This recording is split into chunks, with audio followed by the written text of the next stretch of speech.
In California, the sun scorched the vast tarmac of Nellis Air Force Base. The air was thick with the distinctive acrid smell of jet fuel and the sweltering heat.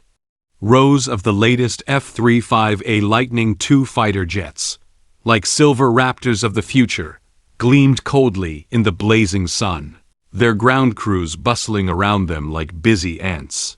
Old Harrison, wearing a well-worn khaki jacket, washed to a bleached white, trudged toward the base's visitor center. He clutched tightly in his hand a frayed reservation ticket his daughter had painstakingly secured for him for the Veterans Tribute Day event. He gazed up at the sleek, technologically advanced aircraft, his turbid blue eyes gleaming with a complex glint, a childlike curiosity mixed with an indescribable sense of loneliness and nostalgia. He was greeted by an Air Force captain at the base named Ethan Craig. Captain Craig was young, perhaps in his early 30s, tall and straight, his uniform immaculate. His face carried the undisguised air of superiority that came from being at a state-of-the-art military base. He glanced at Harrison's reservation ticket, then surveyed the shabbily dressed, slow-moving elder, his brow furrowing slightly. "Sir, today's tour area is designated. Please stick to the line and refrain from touching any equipment, especially the F-35s, Captain Craig said in a formulaic tone, a hint of subtle impatience. He pointed to the most dazzling aircraft in the distance. They are highly classified assets, not museum curiosities. You may observe and learn from them from outside the cordon." Old Harrison nodded, his gaze still greedily following the taxiing F-35, as if intent on etching its every detail into his memory. "They're truly beautiful," he muttered, his voice hoarse. "Fly-by-wire flight control ..ds, inlet .eot's system ... just as perfect as the blueprints." Captain Craig seemed to have heard his whisper, and paused for a moment before a sneer of disdain crossed his lips. He clearly didn't believe such an old man could truly understand such cutting-edge technology. "Yes, sir," he said, his tone almost overflowing with sarcasm. "They are indeed beautiful, a little more complex than the old planes of your era. I suggest you pay close attention to the instructor's explanation, lest you lose track." He deliberately emphasized the words "old plane" and "lose track," and the two young sergeants beside him chuckled softly in agreement. Old Harrison stiffened for a moment, then slowly turned his head to look at Captain Craig. A sharp glint flashed in his once cloudy eyes, but it quickly dimmed. He lowered his head silently, like an old tree bent by the wind, and silently walked towards the back of the tour group. Just then, a low roar of engines approached from afar. A convoy of 3 black Chevrolet Suburbans, led by a base security vehicle with flashing lights, drove straight into a special access road on the tarmac. The convoy stopped not far from the viewing area. The door of the middle car opened, and an elderly man in a blue Air Force uniform, with 4 silver stars on his shoulder straps, stepped out. His hair was silver, his posture remained upright, and his eyes were sharp as an eagle's.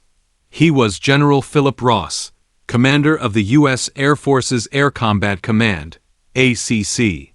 He had come to Nellis Air Force Base for a surprise inspection of preparations for the Red Flag exercise. General Ross stepped out of the car and habitually scanned the tarmac, assessing the combat readiness and appearance of the personnel. His gaze drifted across the crowd of visitors, not stopping for a moment, but just as he was about to move away, he suddenly stopped. His gaze fixed on the elderly man at the end of the group, wearing a worn jacket and with a slightly hunched back. A flash of disbelief and shock crossed the Admiral's face, as if he had seen someone who shouldn't be there, shouldn't even be alive.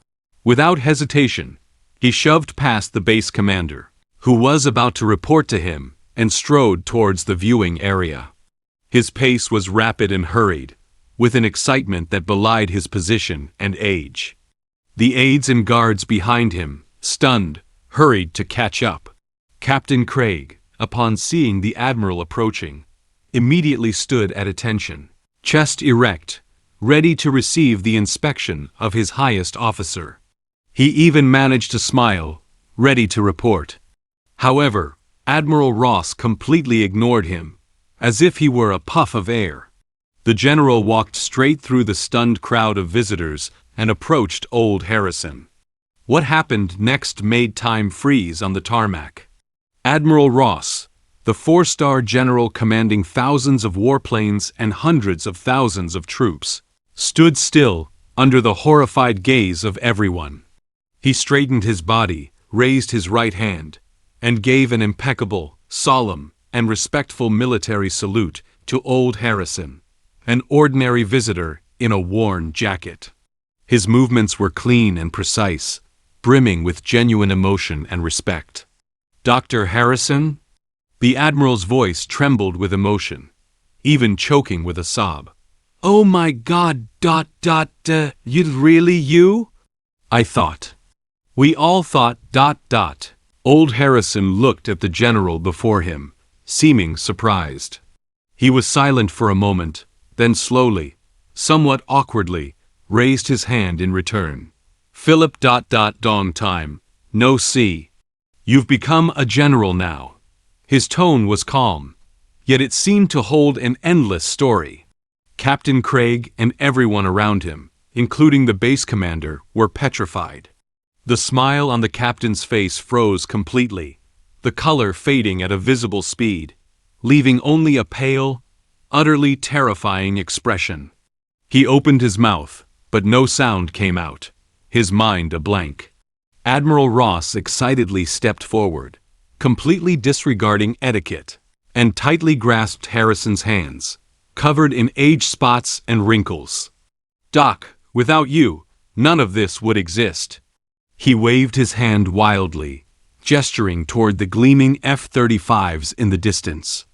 "Without the foundation you laid during those years at Skunk Works, without your pioneering research into stealth technology and system integration, without your standing up to the opposition at those crucial moments, we wouldn't have the Lightning today.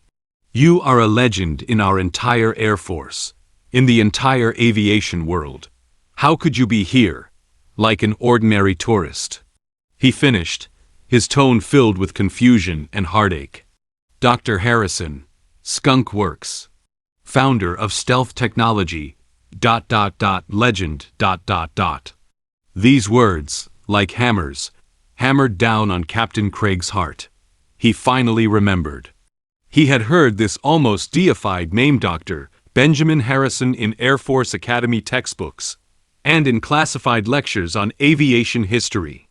A nearly forgotten name, a name that lived on in legend. He was the very old man he had mocked. Dr. Harrison smiled faintly and patted the general's hand. "That's all in the past, Philip. I'm just a retired old man who wanted to see the kids' new toys. They're wonderful, they really are." His gaze once again shifted to the F-35s, filled with fatherly affection and comfort. Admiral Ross whirled around, the excitement on his face instantly fading into icy fury. His gaze, like two icicles, pierced Captain Craig, whose face was ashen and whose body was trembling slightly. "Captain!" The general's voice boomed like thunder across the silent tarmac. "Please explain to Dr. Harrison immediately what you just said to him.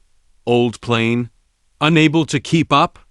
Is this how you treat a scientist who dedicated his life to our country and changed the landscape of air power? Is this how guests are treated at Nellis Air Force Base?" Captain Craig was terrified, his tongue tied, unable to utter a single word. He could only stand at attention, sweat instantly drenching his back. General Ross stopped looking at him and sternly addressed his adjutant. "Record his name and unit.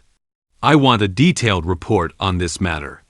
The Air Force doesn't need such an arrogant, short-sighted officer.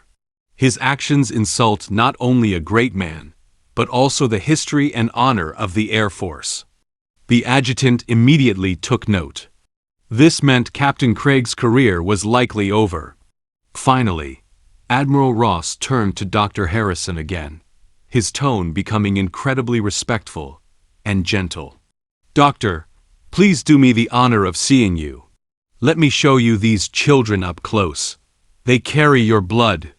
In the base archives, we still have many of your manuscripts and models from back then, and we've preserved them for you." Accompanied by the general himself, and under the gazes of countless astonished, awed, and curious eyes, old Harrison, Dr. Benjamin Harrison, slowly approached the silver warhawks he had sketched countless times on paper. The sunlight bathed his aged face and worn jacket, seeming to gild them. The F-35 that had once mocked him now sat quietly there, its streamlined fuselage gleaming with wisdom and heritage, silently telling a story of respect, inheritance, and enduring contribution.